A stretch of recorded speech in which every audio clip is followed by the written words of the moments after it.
Welcome back, everybody. We have Calvin Ruder here with us from Wild West Wildlife Rehabilitation, and today we are meeting, this is interesting, a Texas brown tarantula, and it's a pretty big spider here. Yes, sir. Now, these guys, he's actually a little small because he is a male. Like that. Okay. No. The females are a little bit bigger. Now, these guys are actually super interesting, and you might actually be seeing more of these, especially if you live out in the country or have been driving around, because they're actually currently on their migration patterns. Now, these guys don't migrate like birds or something else to travel like north for the winter. They do it for breeding purposes. Yeah. Now, the males of the species, they actually live about a year. That's it? That's it, because a lot of the times they don't last past the mating season. Wow. The females will oftentimes kill these guys after they're done. Wow. But the females can live up to 30 years. That's not fair. Now, I know. I mean, I know that women usually live longer than men, anyways, but it's usually not quite that much longer. 29-year difference. Right. Now, when these guys migrate, what they're really looking for is like prime breeding material, like grounds, places where they can dig a burrow, because that's actually where they live. They dig burrows into the ground and will line kind of the area around it and in it with silk, and that kind of acts as like a tripwire. And they can feel their prey moving around on the surface using that method. Gotcha. Okay. Now, these, go ahead. No. These guys are arachnids, so you can see they do have 8 legs rather than the insect with 6. But they do also have these 2 little things in the front. They're not legs, they're actually called pedipalps. They're kind of like, almost like little hands that help them like grab and hold on to things when they're hunting. Cool. And, during the break, he was trying to climb out of the glass cage, and you were telling us something very interesting about how he can do that. Yeah, so these guys do have tiny little hooks on the ends of their legs. And these hooks are so small and so capable of grabbing onto things, they can actually catch onto the kind of small imperfections in glass and climb right up it. And you said they're native to this area, right? Yes, sir. So they're native here, but really they're kind of native to the entire Southwest. So here in Texas, there's obviously quite a few. New Mexico, Colorado, Arizona, northern Mexico. These guys live all over the place. Okay. Gotcha. And there's hair all over him. So is that just like a feeling mechanism? It is partially, but one of the main things it is a defense mechanism. Gotcha. So especially on their abdomen, what they're capable of doing is kicking those hairs off of them and towards anything that could be a potential hazard. So these things are kind of like almost like fiberglass. Okay. And will itch and burn and stuff like that. So these guys sometimes try to get predated on by raccoons and other small mammals. And that thing will, they'll rear up on their hind legs and they'll kick that fur right back into something's face. Oh, wow. Huh. I don't like how he's crawling at me. Yes, he is quite active. But as you can also see, they will like rear up on their hind legs when they're threatened, and he's not bothered at all. Okay. You braver than me, man. I can't do that. It's just, Bro, do you want to face your fear? I'm good. Are you sure? No, like a selfie with this little guy? Yeah, I'm cool. Y'all got that.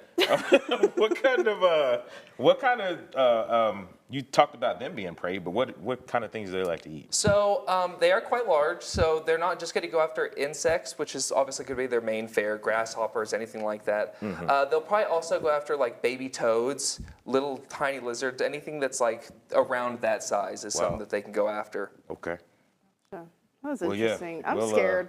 Let him do his thing. I mean, because it's funny, because like whenever he was balled up in the corner, so I was like, oh, this spider's not that big, and then all of a sudden he just like, I'm gonna show y'all. Yeah. And then, The activity level that he has right now kind of makes up for his size. Yes, and as I was saying, the males are slightly smaller, and one of the main things is that their legs are spindlier. They're a little thinner, and so when they ball up like that, it can be a little deceiving. Yeah. But they also they get into those burrows, and those burrows are not very big. They're about the size of a quarter, and they kind of curl up inside there. So he's smaller. I'd hate to see the female The version, females ones who get quite big. Oh, okay. I'm glad you didn't bring one of them. Glad you didn't bring one of them. Okay, it is 6:22.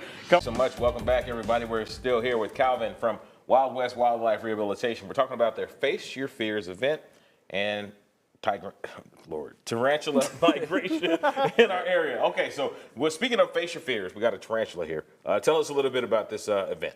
Okay, so it's going to be October 25th at Trips Harley Davidson here in Amarillo, noon to 2. It's a totally free event.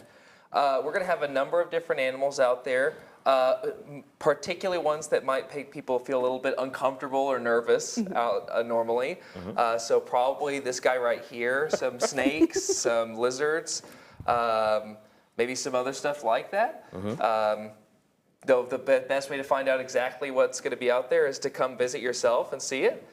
Donations obviously out there are going to be welcome, because that's what we rely upon for our operations out at Wild West. But we'd love to see anybody out from the community come down and visit us while we're out there.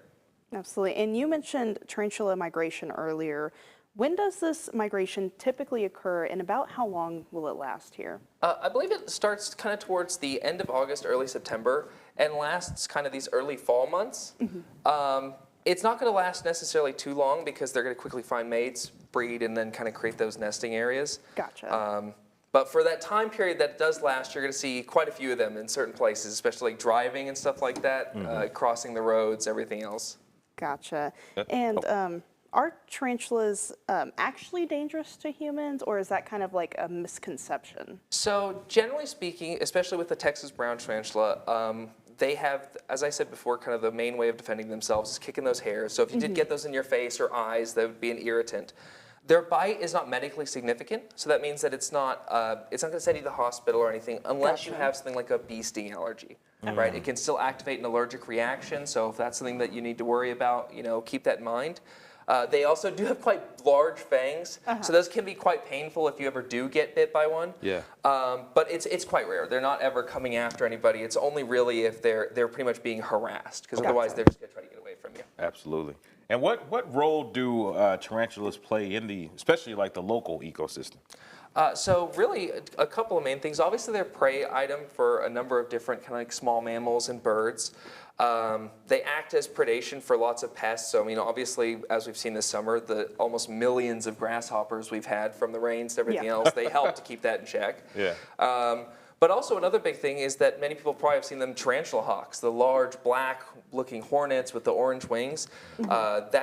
Tarantulas is how they reproduce and how they survive. They lay their eggs on them. They're a type of parasitic wasp, and so these guys play a multifaceted role in our local environments. Wow. Gotcha. And real quick, what should people do if they encounter a tarantula? So if it's outside, obviously, look from a distance, and enjoy it like that. If it's in your house or somewhere where you'd prefer it not to be, generally speaking, kind of how you'd handle any spider, just, maybe upscaled a little bit for its size.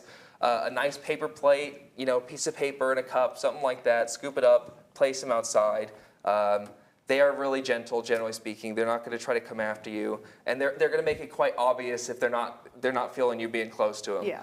But generally speaking, they're good to have around. So it's best if you're able to put them outside. Gotcha. Sounds good. All right.